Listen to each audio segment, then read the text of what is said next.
الحمد لله رب العالمين والصلاة والسلام على خاتم الأنبياء والمرسلين سيدنا محمد وعلى آله وصحبه أجمعين. أعوذ بالله من الشيطان الرجيم. قد أفلح من تزكى وذكر اسم ربه فصلى بل تؤثرون الحياة الدنيا والآخرة خير وأبقى إن هذا لفي الصحف الأولى صحف إبراهيم وموسى. سبحانك لا علم لنا إلا ما علمتنا إنك أنت العليم الحكيم. رب اشرح لي صدري ويسر لي أمري واحلل عقدة من لساني يفقه قولي واجعل لي وزيرا من أهلي رب زدنی علما وارزقنی فہما ثم اما بعد. گرامی قدر بھائیوں، بہنوں اور پیارے بچوں، پچھلی آیتوں میں نصیحت اور اس کی افادیت اور اس کی اہمیت اور اس کے عاقبت سے متعلق باتیں آ گئی تھیں اور نشاندہی بھی کی گئی تھی. ویسے بھی اگر دیکھا جائے شعوری طور پر اللہ رب العزت نے ہم میں سے ہر ایک انسان کو یہ استعداد دی ہے کہ اگر جہاں کہیں آگ جل رہی ہو تو وہ آدمی وہاں سے بھاگ جائے. یہ نہ کہے کہ جب میرے ساتھی وہیں جلنے کے لیے تیار ہے تو چلو میں بھی. یہ نہیں کہے گا. پہلے تو کوشش یہی ہوگی کہ وہ اپنے دوستوں کو بچائے. لیکن اگر اندازہ ہو کہ وہ تو کودنے کے لیے تیار ہے، اپنے آپ کو جلانے کا فیصلہ کر چکے ہیں، تو وہ آدمی چاہے کوئی بھی ہو وہیں سے بھاگ جاتا ہے. انسان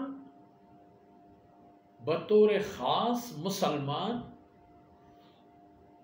معاشرے کی اصلاح سے متعلق، معاشرے میں بلائی کی ترویج اور ترغیب اور تبلیغ سے متعلق اور برائی کے روک تھام اور حوصلہ شکنی سے متعلق اپنا ذمہ دار ہے. کس حوالے پر اپنا ذمہ دار ہے؟ ان اعمال کے انجام دہی اور اس بارے میں پہل کرنے میں اپنا ذمہ دار ہے. یہ نہیں کہا جاتا کہ وہ کھانا کھائیں گے تو میں کھاؤں گا، وہ پانی پیئیں گے تو میں پیوں گا. نہیں ہے. کھلاؤ اور کھاؤ، پیو اور پلاؤ. لیکن اگر ان لوگوں کی دماغی توازن یا ان کے اور مسائل انہیں اس بات کی اجازت نہ دے تو آپ ظاہر ہے ان کا انتظار نہیں کریں گے. کسی نہ کسی مقام پر انسان کو کسی کی بھی پرواہ نہیں ہوتی. فارسی اور بلوچی کے ایک مقولے کا ترجمہ کرتا ہوں. کہتے ہیں جب پانی ناک تک پہنچے تو آدمی اپنے بچے کو بھی اپنے پاؤں کے نیچے رکھ لیتا ہے تاکہ وہ بچ جائے، یعنی تاکہ اپنے آپ کو بچائے. معنی اور مطلب یہ ہے کہ اگر معاشرے میں یہ ذمہ داری ہو کہ میں اصلاح احوال کے لیے اپنی ذمہ داری نبھاؤں گا تو کافی حد تک مسائل حل ہو جاتے ہیں. اور فرمایا قد افلح من تزکا، کیونکہ اصلاح احوال کا انجام یہ ہوگا کہ انسان اپنے آپ کو پاکیزہ بنا لے گا. اور فرمایا قد افلح، جس آدمی نے پاکیزگی اختیار کی. کیسی پاکیزگی؟ یاد رکھیے پاکیزگی کا آغاز انسان کے عقیدے اور ایمان سے ہوتا ہے. شرک سے اپنے آپ کو مبرہ کر لینا اور شرک کے بجائے الہ واحد کی وحدانیت کو اپنے دل و دماغ میں راسخ اور مضبوط کر دینا، یہ ہوتا ہے پہلا قدم۔ اور اس کے بعد اپنے دل سے انسانوں سے متعلق کینہ، بغض، حسد، جو منفی صفات ہیں انسان کو تباہ کرنے والی، ان سے اپنے آپ کو پاک صاف کر دیں۔ ایک اور قدم بھی ہے تزکیہ میں، اور وہ ہے اپنے مال کو اللہ کے حق ادا کرتے ہوئے پاک اور صاف کر دینا۔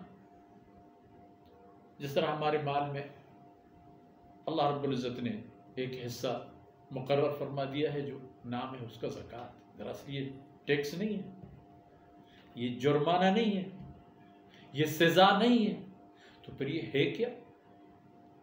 زکوٰۃ دراصل ایک بندگی ہے اپنے مال میں، اللہ کی بندگی ہے جو ہمارے مال سے متعلق ہم اللہ کی بندگی کرتے ہیں۔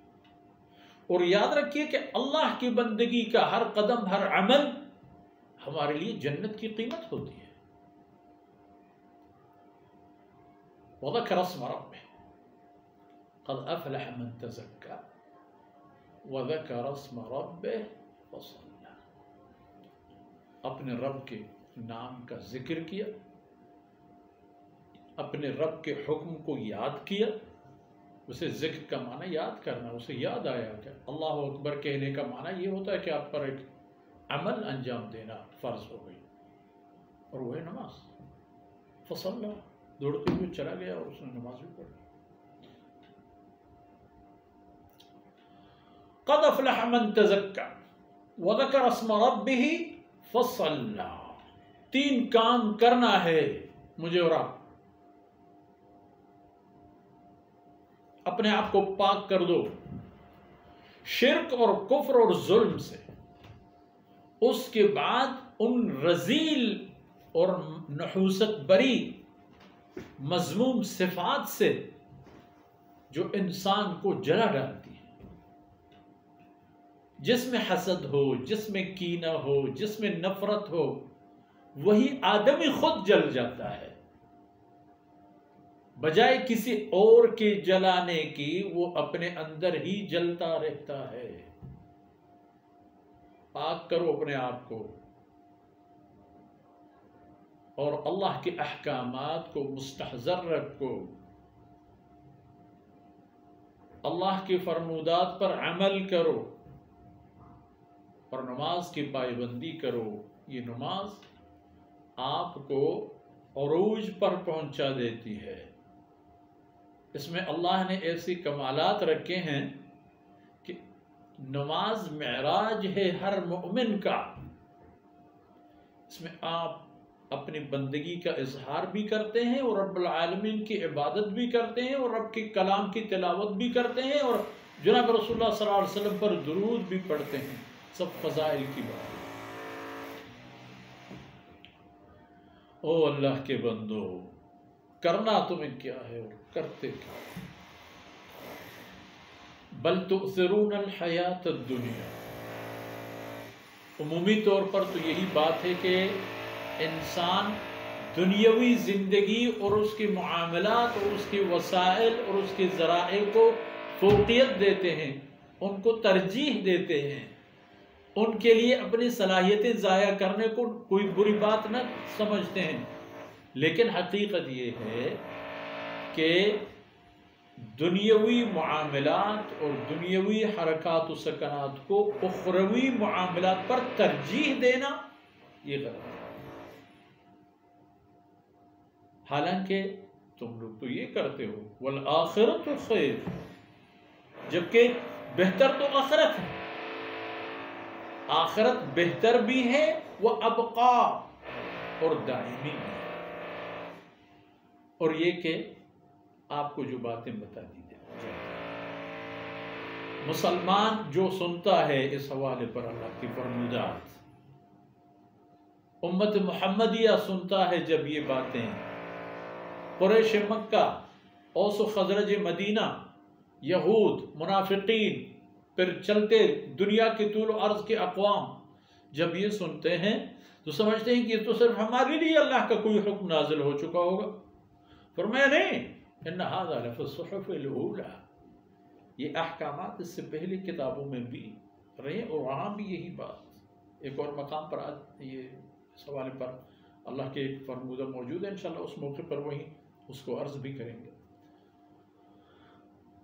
ان ھذا لفی الصحف الاولی، پہلے زمانے کی جتنے بھی کتابیں آئی ہیں چھوٹی موٹی کتابوں میں یہی باتیں تھیں۔ صحف ابراہیم و موسیٰ، ابراہیم علیہ السلام کی کتابوں میں بھی یہی احکامات اور یہی نصائح، یہی وارننگ، موسیٰ اور موسیٰ علیہ السلام کی کتابوں میں بھی یہی۔ تو اس کا معنی کیا ہے کہ آپ کہیں اور سعادت دنیا و اخرى تلاش نہ کریں۔ دنیاوی اور اخروی سعادت کی گارنٹی ہے تو یہی اللہ کا کلام ہے، اللہ کی وحدانیت کا عقیدہ ہے، قرآن و سنت کے مطابق اعمال ہیں، اس سے دنیا بھی بنتے ہیں اور آخرت بھی آباد ہوتی ہے۔ ان باتوں پر ہماری نشست بھی ختم ہو جاتی ہے۔ اللہ رب العزت سے دعا ہے کہ ان ٹوٹی پھوٹی باتوں کو شرف قبولیت نصیب فرمائے۔ وصلی اللہ علی نبینا محمد وعلی آلہ وصحبہ۔